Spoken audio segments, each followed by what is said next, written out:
Jehovah's passion for life. We just a part of this team that be bringing them life. All right, welcome to the Blessed Beatz Show. My name is Marcus Sullivan. I got an exclusive. I got an OG in the building. I don't even know how I got this interview.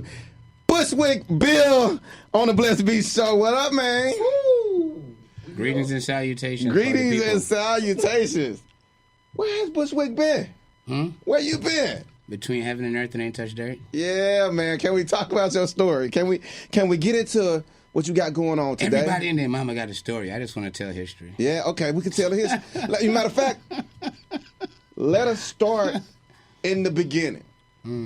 You are from Kingston, Jamaica, originally. Raised in Bushwick, Brooklyn. Yeah. Where the name Bushwick comes from. Yeah. How'd you first get into the music business? Man, as soon as I got to Brooklyn, well, being from Jamaica, Bob Marley lived next door to my mom and dad's house. Wow. The other side of us was Toots and the Maytals, and then across from them was the Wailers. So it was called Trenchtown was the name of the city. So if you look it up, you'll see they knocked everything down for whatever the government was going through. The only house that remains is Bob Marley's house as a museum. Wow. So that's why he did the song Trenchtown Rock. But that's where all the musicians lived in Jamaica, was in Trenchtown. Okay, at so that particular time, anyway. You a musician or what? Because I'm hearing you used to dance. Used to be the breakdancers. Yeah. I was in the big Swatch Watch breakdance contest. They still got it on film. I mean, I used to walk by the Swatch Watch store on Fifth Avenue just to see the TV that they would play from the Swatch Watch thing. Yeah. And just point at myself. Yeah. Yeah. So they gave me a Swatch Watch. I was only like 12. I had that a Fossil Swatch Watch is the classic watch. That used to be but the watch. I had the Fossil Watch where I had to put it up in the sun and I could tell time. Yeah. From a sundial. So you was swagged out back then. I guess that's what they call it because I'm the bit, So is that what broke you into the music, the dancing? Nah. See, like being Jamaican, I mean, it's just music is like the food of love. Like Shakespeare said, if music be the food of love, then play on. It's like we play music, have food, have fun, and build as a family, as a generation, as a people. It's like music got us through hard times. Yeah. What'd you think? Know what I mean? So when I came to America, and they called it rap after a while, but at first it was called MCing. Wow. So the Jamaicans, mind you, the Jamaicans who built their own speakers, would get permission from the city for a block party, build these speakers that are big like refrigerators with their own tweeters and amps attached to it, and from a mile away you could hear that somebody was playing music over in that side of the neighborhood. Right. And that's where the whole MC hip-hop stuff came from, because they would get on the microphone and do a thing called chatting, which is where the word rapping came from. You know what I mean? So, and they would have DJ battles, which they still do now. If you go to any reggae situation, you'll see Stone Mountain versus Sound Clash, such and such. And they would, that's why that song that Rick Ross won with, where he said, "There's a waiting and a wanting, and you can't test this. No one can test the ultimate bonafide sound, Lord," because that's a sound man clash. Yeah, that's actually something you say before the music kick in, to let you know that my sound is bigger than yours, yo. Who were your influences back then? I mean, just think about it, right? You seen the TV show the Get Down? I remember it. Okay, now Kool Herc is Jamaican. Okay. Now, if you watch the movie The Get Down on Netflix, it's actually a series, right? You'll see that even when Grandmaster Flash and them was rapping, the battle was between the sounds. Yeah. So if my speakers are better than yours, I hit the volume, nobody's going to hear you rap, homie. No more. Yeah. You know what I mean? That means I won, hands down, because you cannot hear the competition. Talk about when your name started building back there. Well, my name started building from graffiti. You know what I mean? I started out, I used to watch The Untouchables and Jack Spade on TV, so my first graffiti name was S.E., and then I did the full Spade, and then I became Mr. Big. When I started breakdancing, then I became If for Infinity, I for Infamous. I mean, never knew I'd be famous in rap, but I was famous in graffiti. Yeah. Because I even had my graffiti work in 2nd Avenue in a museum before a gallery, a hip-hop gallery that had Fat Five Freddy. That's how I knew him before the MTV thing. It was Lee the Fabulous Five, Lady Pink, Duro, Futura, Bushwick and a few other people that did graffiti back then that did the big full trains. Yeah. So we was in a gallery because someone decided to do a book on graffiti. So I'm in that book. Could you still before get down? I ever was in? Of course I can. Yeah, we got to go to your Instagram. We got to go find some Bushwick graffiti out there. Man, you'd be surprised though, man. It's like graffiti was the thing because it was breakdancing. That's why they say there's 5 elements to hip hop. Okay. You got to know how to DJ. Yes. You got to know how to write. Okay. You got to know how to rap, and you got to know how to break dance, and you got to know how to do graffiti. Now, if you put that all into albums, you got to know how to do the graphics for your album cover. Very nice. You have to know how to mix and master the music that you rapped, wrote, and produced. Right. And then you have to put it out and promote it. Let me ask you this. Here's so a it's all curve. the 5 elements. And you got to have a good choreographing in your video on your stage show. All of that is hip-hop. What do you think? How do you compare today's top artists to the classics, the original, the real OGs, as far as the industry works, right? You just said, like, back then you had to have all of the aspects. Nowadays, man, I get with this guy, I buy the beat from this guy, I get the marketing from this person. Or you lease it on the internet from that guy to give it to 20 other people. What do you feel about hip-hop? What do you feel about the state of hip-hop today? I mean, from day one, I always felt like hip-hop was in a state of emergency because of the simple fact that it was never being taken seriously. And now that it finally got taken seriously, they found a way to make it seem silly. Yeah. But I'm not tripping on any of that for one reason. I remember when I listened to Rakim, KRS-One, and Just Ice, when there was songs like Kwame with the polka dots, whether it was, this person singing, doing the WAP or the Pee Wee Herman or the Smurf. Yeah. To us, that was like what you're hearing now. Okay. Because it wasn't a story that you could follow. Okay. It wasn't LL Cool J rapping saying everything is copacetic and I'm feeling cool and I'm going to the library to look up the word copacetic, then go back and replay the tape and be like, oh, now I know what he's talking about. Now I know what he's talking about. I don't know anyone that's doing that with today's rap, but okay. I do know what they are doing with today's rap. If you're a millennial and that's where you're from and this is your era, like my daughter was saying earlier, the seriousness of what it should be taken lightly or what should be taken serious. Because Absolutely. Now they're poking fun at stuff, just like the way, PM Dawn said something about KRS-One. He walked up on stage and punched him in the mouth. So, I mean, nobody died, though. Right. The whole thing is nobody died. So when I say hip-hop's in a state of emergency, it's where people want to kill each other based on something somebody said. Before, Roxanne Shante could come out against the real Roxanne, could come out against that Roxanne, could come out of this person. It was about competition. There you go. It was about flossing skills. Yeah. It wasn't about who could kill. Absolutely. You know what I'm saying? So you get on the microphone and you start chatting, rapping. Mm-hmm. You see how I threw chatting in there? Yeah. Now you start rapping, and then you become this rapper. They wasn't worried about Bill's graffiti. You're the rapper now. How'd you get down? But see, actually, if you look at the Making Trouble album, it says Little Billy will dance his way across the stage and into your heart, because my family called me Billy. So when I met everybody, I didn't say Bushwick because I just said Billy. You know what I mean? Like, that's it. So when'd you start calling it? When'd you get Bushwick? When they asked me to be on a record, they was like, "What's gonna be your stage name?" I'm like, "I'm from Bushwick, Brooklyn." Yeah. So I don't want to call myself Brooklyn. Yeah. So I'm gonna go with Bushwick Bill because my family called me Billy. Bushwick. Okay, Bushwick Bill. There's like, we don't know. That's kind of a long name to be doing for autographs. Yeah. I'm like, Bushwick Bill. That's what it is right there. And it became iconic. It became okay. So fast forward. How'd you get to Houston? How'd you get to Rap A Lot, the Geto Boys? Tell us the whole story. Okay, all that happened with I stopped. I was in Minnesota. I just graduated from Duluth, Minnesota, from Redemption Ministry Bible College, and I decided to stop in Texas and visit my sister Rosie, who is my nephew Jay Gray mom, and my sister Jazzy, who was out here. So I visited both of them, and then I was on the South Side first, off of Belair and Gessner. So I'm in these apartments called, I think it's Camden Green Apartments. Yeah. So like I'm chilling there, and I'm like, okay.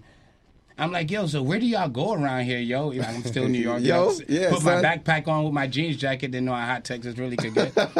Decided to walk, because we walk everywhere in New York. Okay. Then I bumped into a shopping center, and it said High Times. Then there was a club in the corner called Flames or Flashes, something like that. Okay. So I'm like, I walked over there. I was like, y'all play hip-hop? they was like, at nighttime, come through, you know what I mean? I'm like, okay, but hip-hop though, right? And they was like, yeah. I'm like, cool. So I came back, and DJ Lonnie Mac, rest in peace, he was playing there.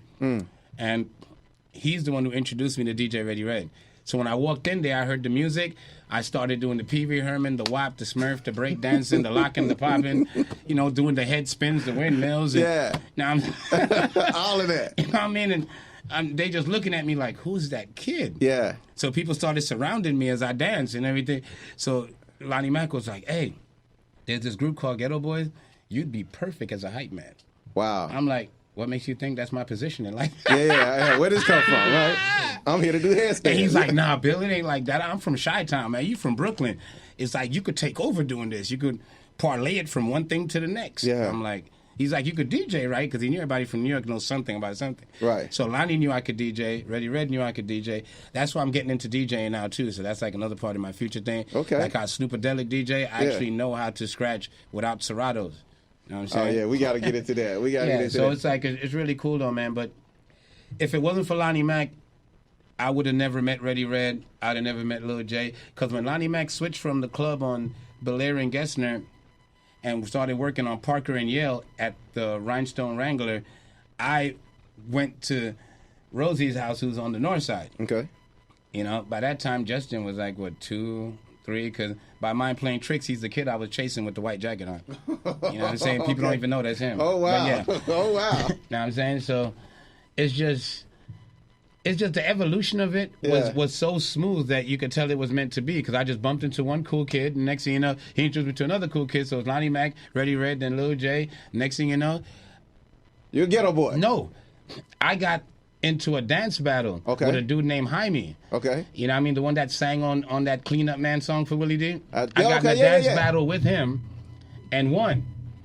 And that's when people took me seriously, because he was the dude that would just go crazy on the dance floor. Wow. So then Jay had Red bring me over to the car lot, and he's like, man, what you think about being the hype man for the group, you know, just, you know? And I'm like, all right, what's my salary? That's what you First question I asked. Yeah. Like, what's my salary?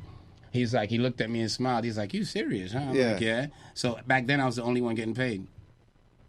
But anyway, what else you want to ask? Okay, so fast forward, Mind Playing Tricks on Me. Geto Boys. This record hits, right? It hit big.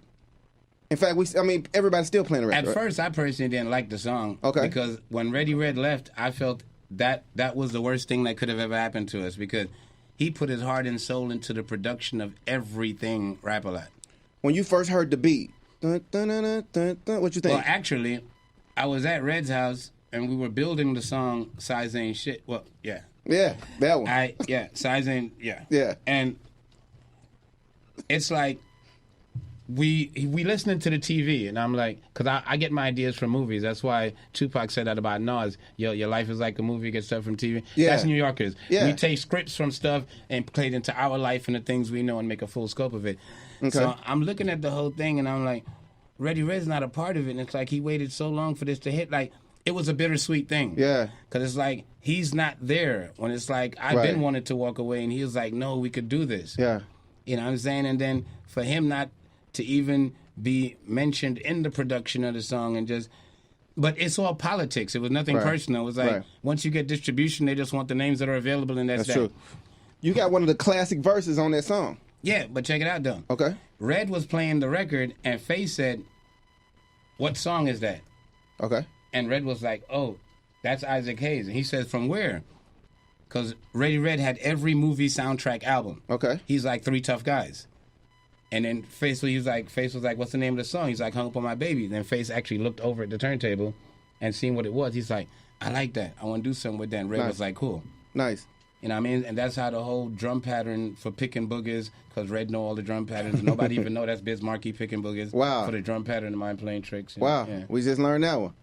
All right, but that verse, this year, Halloween, that verse. Well, that verse, Face actually wrote. Okay. I didn't want to be on the song. Wow. They asked me to be on the song. So for anybody else doing interviews talking about they wrote for me, no, they asked me to be on the song. Yeah. I didn't ask to be on the song.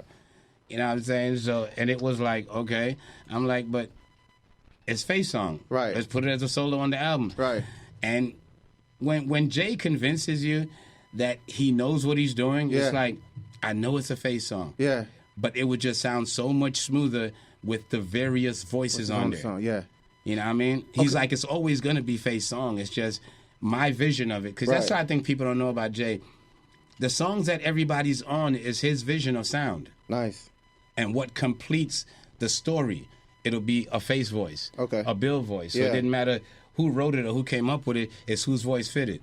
Absolutely. You know what I'm saying? And Jay was very good at critiquing all of that. So when this song hit and it hit big, man, now you start being a celebrity. Oh, no. Wait. Before that, before we even get into that, when the song hit big, Tony Randall could vouch for this, Big Chief. When Faith originally wrote the song, he had 3 verses. On the verse that I rapped, he said, this year Halloween fell on the weekend. Me and Willie D are trick-or-treating. Wow. I wasn't even mentioning the song. Wow. At all. How so did the original version, yeah. No, the original version when it came out, I never mentioned it. At all. Because it was just, see, him and Will, when we went on the road, me and Reddy Red shared a room because we DJs and we talk New York. Face and Will, they're writers and concept dudes. They had their own room together. Wow. So me and Will was the closest. Face and Will was the closest. See what I'm saying? So when he wrote the song, he never thought of Red or me or anybody else. He thought of Willie D. Yeah. So when I started rapping it, first of all, Willie D wanted me to do this. This year Halloween for on the weekend. You didn't get a boy trick-or-treating. Robbing little kids for bags. Yeah. Two women got behind no rent. Yeah. Okay. And I was like, Beto, I'm telling you now, Beto, I'm going to do it his way, Beto. I'm going to do it his way. But the minute Jay get here, I want you to play my other version. Okay. This year, Halloween for on, like my swag. Yeah. I wasn't trying to fight nobody, homie. Yeah. I was not angry. He's a very angry man. He needs constant therapy and treatment, yo. Yeah. The man wanted me to yell. Yeah. This is Halloween on the weekend. And believe it or not, there's a version like that. Actually, Jay to play it for you. You think I'm lying? Yeah, there's a version like that. We gotta find that. No, Jay got it in the vault. Trust me. Wow. This year Halloween for on the weekend. Me ain't got a boy trick-or-treating. Robbing little kids for bags. Yeah. Man, know what I'm saying? So now this song is national. So when people say they write for me, then I will say this. You can't perform like me. Okay. All right, cool. All right, so now the song's national. It's a big song. It's in every city.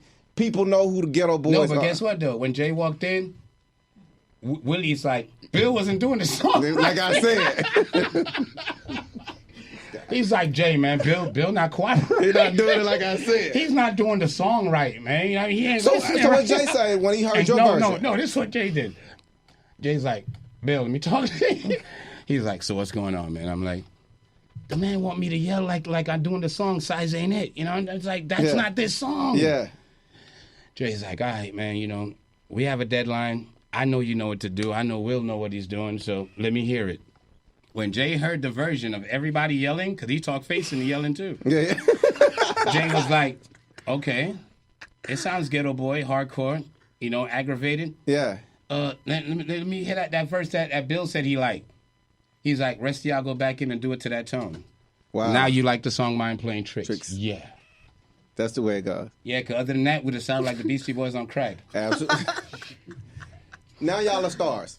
Everywhere you go, well, people know actually, y'all. I never consider myself a star because all the stars I know are dead and they're dim and space is black, so it seems like they're still living. I'd rather be considered a living legend that gives star quality performance. How did life change after that record drop for you guys? I don't know about the rest of them, but I was always, Mommy, look at that Nanito, the little guy. Oh, wow. Yeah, I mean, I was always a little guy. People always pointing at me, look at the midget. Yeah. Look at the little guy. Look at the dwarf. Right. But people now want to take pictures with you? Hey, at the end of the day, there'll be people that came up to me. Yeah. I'm from such and such country because I grew up in New York. Yeah. Can we just touch your hand because you are a blessed person where we come from and we get luck from people like you? Yeah. And I'd be like, okay. Yeah. All right. You know what I mean? Then other people will be like, can you just stand next to us as I pray because of blah, blah, blah. So it's like, then, of course, there's the other side of it. Mm-hmm. Oh, my God, the little man, he's going to kill me. There's like people that are afraid of short people. I've literally seen people run straight into walls. Yeah. I've seen people fall downstairs because they saw me walk into the room. Yeah. This is before Mind of a Lunatic. This is before any crazy song I ever rapped. Huh? Were you the prankster in the group? Always. Yeah. But Face has a great sense of humor, too. Yeah. And Willie D will call you and pretend to be the feds, the doctor, the nurse, the coroner, whatever attribute he could, and then tell you some crazy shit and see what you say and then start laughing? Give me a memory. The one that stands out the most to you when y'all were performing that song live somewhere. Okay. Now we're getting somewhere. Where we at? Brazil? No, Oakland? Madison Square Garden. When I come back to my hometown. Nice. And the minute I walk out on stage, it's like I was the only one up there. Because it was just Bushwick. Yeah. Everybody. I'm like Brooklyn in the house. That's all I had to say. And they went crazy. It was done for. Everybody else on stage looked at me. Very nice. I am really from New York. Very nice. All right, so we was talking. Nowadays, I just learned about you that you like jazz. Oh, yeah. EDM. Yeah, but classical music is my forte. That's my first love. Wow. Because anything that gives you the ability to think, which the word means to ponder and wander, to let your thoughts soar and then come back together. It's like when you let music speak to you and speak for you, it's like water and a boat without going against the waves. It's like just going with the flow. Yeah. And still not hitting the rocks or the damn, what you call it, the beach.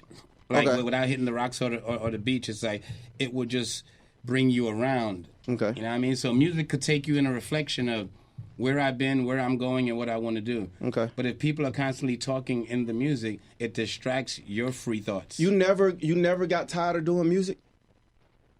Just after hip hop, you just start picking back up your first love, that classical. Yeah. Like right now, I got a metal album. I already did a gospel album. How'd I got you get a into jazz metal? album. Now I'm working on EDM. How'd you get into metal? Because I always loved music. Yeah. I mean, if you listen to Jamaican music, roots, rock, reggae. Yeah. It's always been a part of my culture. I'm not doing nothing new. Wow. I'm just actually living up to being Jamaican. You mentioned gospel. Yeah. What made you get into that?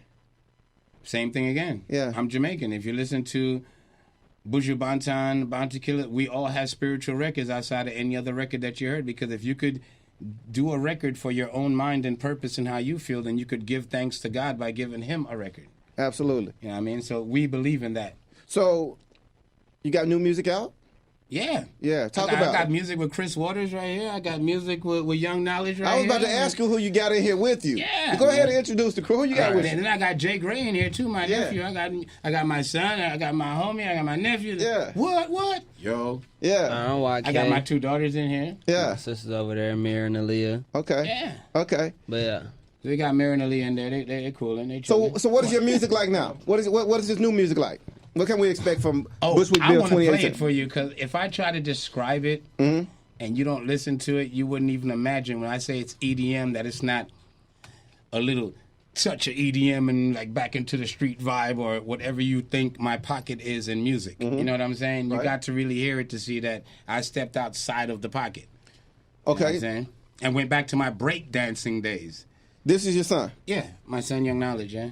Artist? Yeah, I go by, it's like, I got a few rap names, like, okay. It's like, I got Bushwick. You just as crazy as Pop here. Yeah, okay. I got a few rap names. It's a whole bunch. It's like Bushwick Jr., they call me like Junior, or they call me like Lil Bill or something like that. Okay. And then it'd be like YK. Yeah. Then Young Knowledge. Knowledge. They call you Lil Bill and you taller than me. Exactly. Dag nabbit. But you gonna ride off that though. And then they'll use it. They'll use it, so then I do that. Or I use Young No. Like what I'm going by right now, it's like YUNGKNXW, Young No. Which is short for Young Knowledge, but it's like more because people like that name was so long, like Young Knowledge and stuff. Yeah. It's like hard for people to really follow me. What is your music like?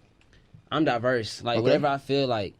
However I'm feeling at the moment, I'm feeling turnt vibe, I make turnt music. I'm like calm vibe, I'm making like relaxing, boom bap, conscious music. It's whatever like, I'm very diverse artist. Is it a lot of pressure following him? Nope, because I just do me. Because he even say, he's like, my best thing is like with him, he'll tell me like, yo, you better than me. Like, he like. He's got to be me 2.0, the better version.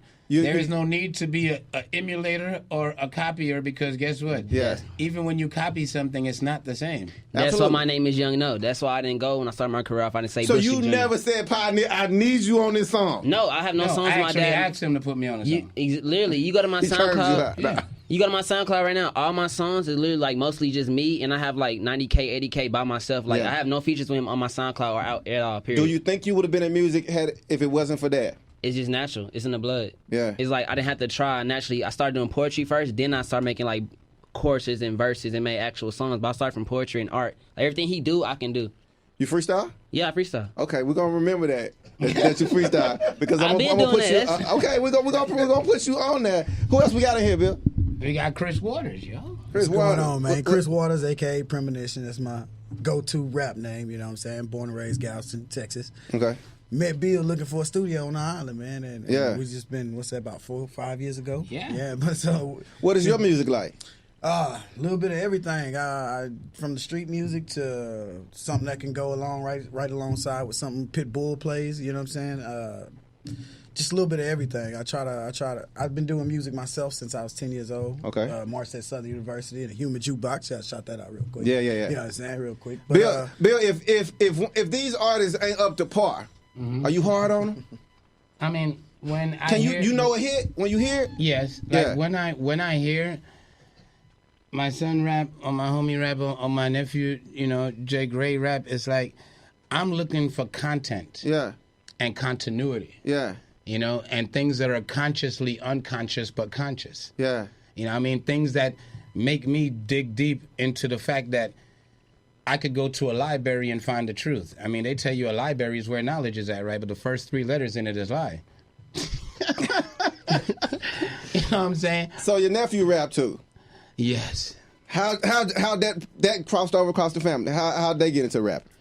I mean, at the end of the day, man, it's like my nephews, like, three Bubble and Jay Gray. It's like they've been doing their own thing. It's like the thing about my family, it's not a pride thing. It's not with my sons, not with my daughters. It's like it's more my own personal accomplishment. It's like, what can I bring to the table? Okay. It's like no one's trying to ride no coattail. They trying to set their own sails. Okay. And that's what I respect. Jay Gray. Yeah, Jay Gray. What is your music like? Hey, what's going down? Man, Man, is this the one know. you chased through the video? Yeah, This is the one. He's the one with the white jacket on with the pumpkin bucket with the So y'all go back and YouTube that video. Yeah, he's the kid I was chasing. The other kids was in front of him because I told him let them run first, and he goes and I go. LFTP. Yes. Okay. Yes, live from the Pentagon. Okay. So what is your music like? Man, we do a little bit of everything. Okay. We got EDM, we got pop, we got hip hop, we got like rap. Like Okay. me and 3, like we're just trying to be as diverse as we possibly can, and show the same musicianship. We done did everything from musical scores to like the same thing. I went to PBA, appreciation and the fondness for anything symphonic. You know what I'm saying? Absolutely. Hey yo, we in here with Memphis, man. 93.7, the beat.